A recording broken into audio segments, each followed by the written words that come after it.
In this video, you're going to learn how you can take the first steps towards building your dream freelance business or agency. Hey, this is Zach from Double Your Freelancing. This snippet comes from a recent podcast episode I did with Taylor from Focusmate. Super awesome episode. I think you'd dig it if you dig this video. I'll put the link in the description if you want to check out the full thing. But for today, we're just going to grab this little clip where we're talking about the first steps towards building your dream business.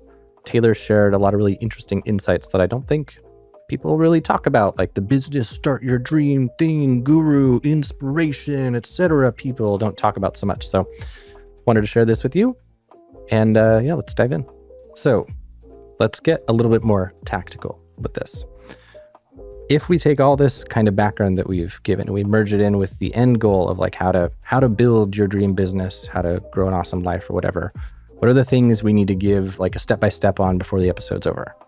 You know, that's kind of like the core message for people is like, if you're avoiding things that can help you or making things unnecessarily difficult, knock it off. And it can be really helpful to adopt a kind of mantra that's just like, what's the easy way to do this? Or if there were an easy way, what would it be? Or whatever can like just get us into a different state of mind. You know, first it's getting over the hump from, not being in action and making excuses and whatever, to just like, okay, I'm going to do this. This resonates. This is the right thing. I'm going to do this. Now, what do I do? And once you're in that space, to just insisting on finding the most easeful, fun, safe, like you said, ways to do things. And then why is Focusmate a great strategy for that? Yeah, love it. So here is my thought. First one is getting over that hump. Something I find really useful is just shrinking the commitment until it feels comfortable. I wish I could remember what the thing was with BeMinder that got me over the edge. I think it was like, for me, it was Tony Robbins talks about some like purgatory of like indifference or something like that. I don't know the exact thing. I tried to look it up before, I couldn't find it.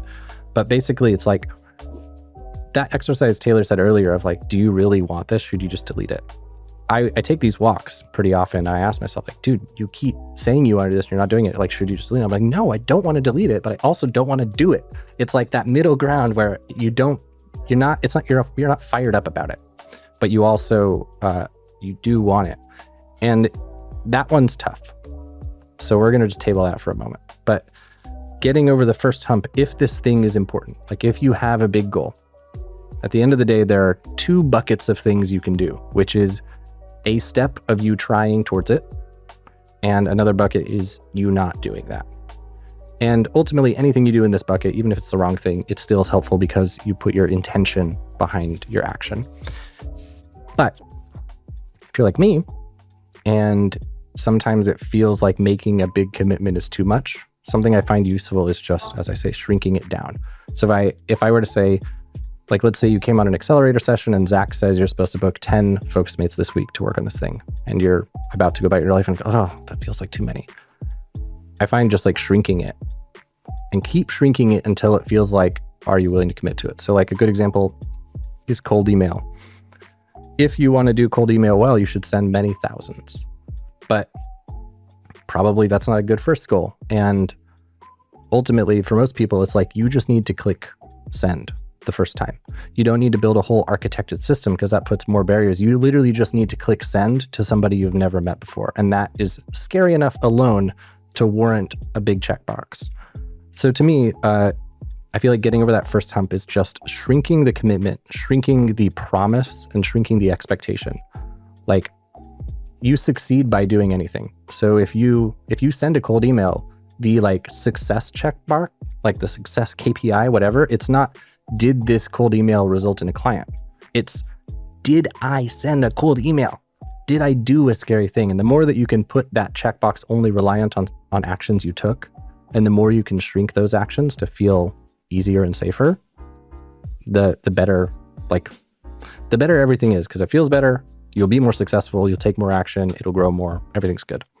So Taylor, for that first step of getting over the hump, do you have anything you want to add for like how to get over the hump in the first place, how to conquer the stagnation, inertia, or whatever.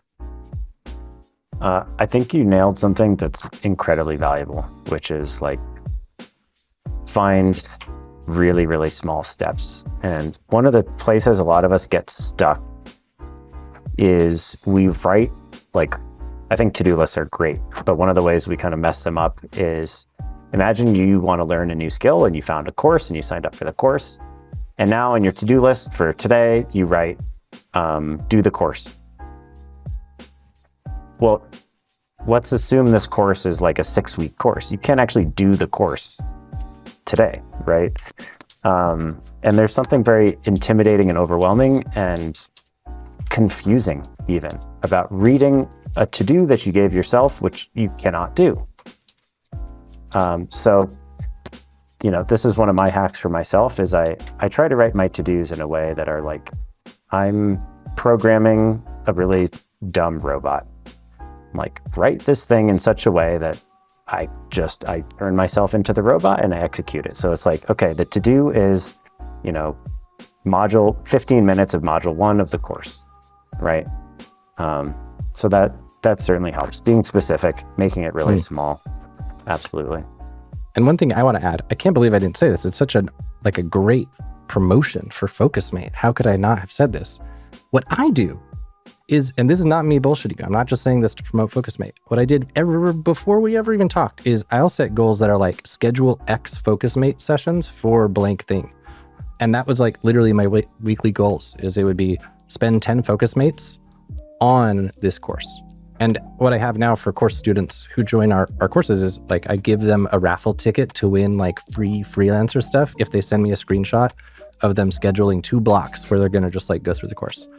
And that focusing on that lead measure of like what can I control and not the outcome from it. And then what structure makes it easiest. So like for me, saying spend 2 hours this week is kind of like hard because where do those 2 hours come from? They come from somewhere.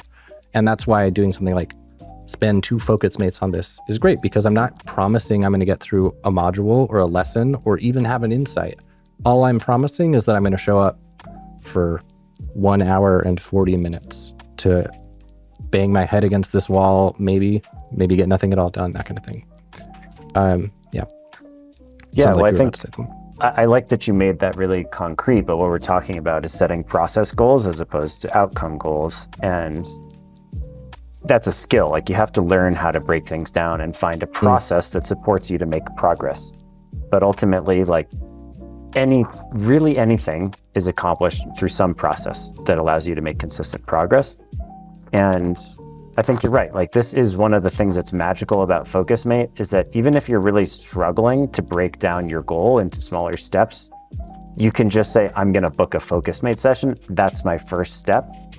And then I do this all the time where for me, it's important to not over plan my Focusmate sessions because then I'll kind of get stuck and I won't even book them. So I just say, I'm just going to book, I want to be productive this much today. So I'm going to book that many Focusmate sessions. And if I'm not sure what to do, the first thing I'm going to do is just make a little plan, right? Break it down and like say, your first session will be figuring out what you're going to do on your other sessions. Basically. Exactly. Oh, I love that. That's so smart. So you book a Focusmate.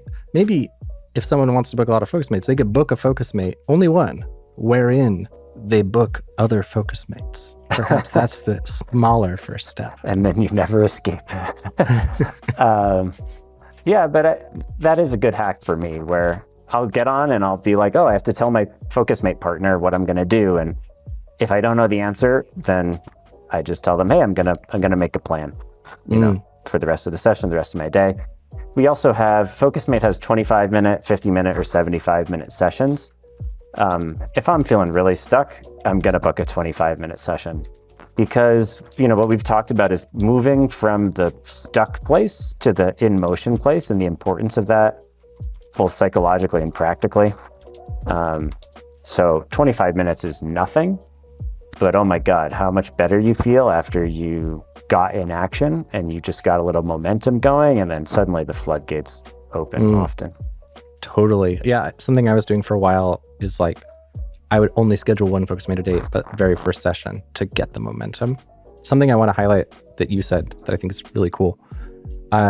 At least for me, procrastination most often comes, like more than anything else for me personally, biggest procrastination trigger, unknowns. Like when I don't really know what I was doing last, or if I don't know what I'm supposed to do next, or if I don't know what the scope is, I will always choose a known shitty piece of work over an unknown, potentially awesome piece of work, because it's just hard, like the cognitive effort to figure it out. So I love the idea of just scheduling Focusmate, and you'll just be spending some time thinking about what you're supposed to do and thinking about how many Focusmates it warrants. I think that's a really great hack, if you will.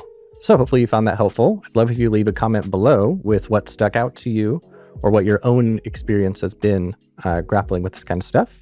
And again, if you want to check out the full episode, we'll put a link in the description. And if you want to check out Focusmate, they offer a few sessions. I think it's 3 sessions a week, totally for free. And I even have a refer a friend code where you'll get a free month if you decide to join. So you can check Focusmate out at dyf.link/Focusmate. I've used the tool for years. I love it. It's one of my best hacks that I've ever found for actually getting stuff done. So thanks for being here, and see you in the next video.